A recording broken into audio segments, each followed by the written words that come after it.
The Falkland Islands Defence Force is the locally maintained volunteer defence unit in the Falkland Islands, a British Overseas Territory. The FIDF works alongside the military units supplied by the United Kingdom to ensure the security of the islands. History. The first volunteer unit in the islands was formed in 1854 during the Crimean War to guard against possible aggression by the Russian Empire. Not given an official title, this unit was sometimes known as the Stanley Volunteers. However, the modern unit traces its direct lineage back to 1892.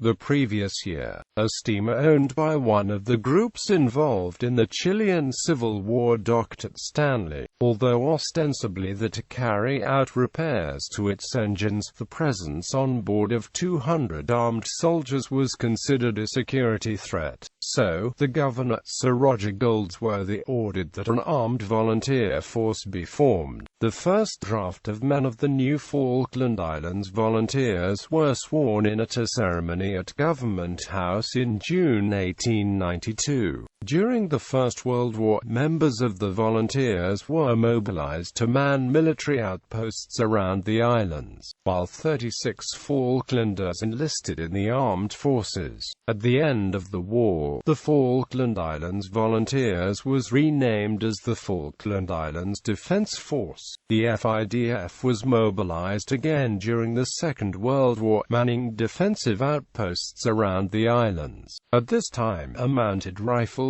unit was raised. In 1939, a group called the Cabarrus Highlanders arrived on the islands for a brief 2 months. They were from the Anglo-Argentine community, and were supposed to defend the islands from a German attack during World War II. 33 men arrived in the Falklands on the 27th of September 1939. 6 were rejected on medical and other grounds and returned to Buenos Aires almost immediately. The commanding officer, a Major Murrah, was one of those rejected. The remainder were enrolled in the FIDF, with Ronald Campbell made sergeant as the group commander and Thomas Dawson Sanderson as corporal. They left the islands on the 8th of December 1939, once the immediate danger of attack from German raiders was judged to have receded. During this time the Highlanders dug out gun pits, embankments, and protection of every sort from a possible German naval attack. While they were only in the islands for just over 2 months, 22 of them applied from Stanley to join the British forces. Many of this group were rugby players, including Corporal Thomas Dawson Sanderson, who was president of a rugby club. After the end of the war, the presence of Royal Marines as part of the island's defense led to the FIDF adopting room dress and drill styles. On the 28th of September 1966, 19 members of an Argentine extremist group staged a symbolic invasion of the islands by landing a DC-4 on Stanley Racecourse. In one of the first significant hijacking incidents, the extremist group called this action Operation Condor. They took 4 islanders hostage. The FIDF, alongside the Royal Marines, contained the situation and the group surrendered without casualties. Following this, the FIDF was on heightened alert until February 1967. Falklands War. On the 1st of April 1982, alongside the Royal Marines Party, the FIDF was mobilized to defend the islands from the Argentine invasion. Of its approx 120 men, only 23 turned out.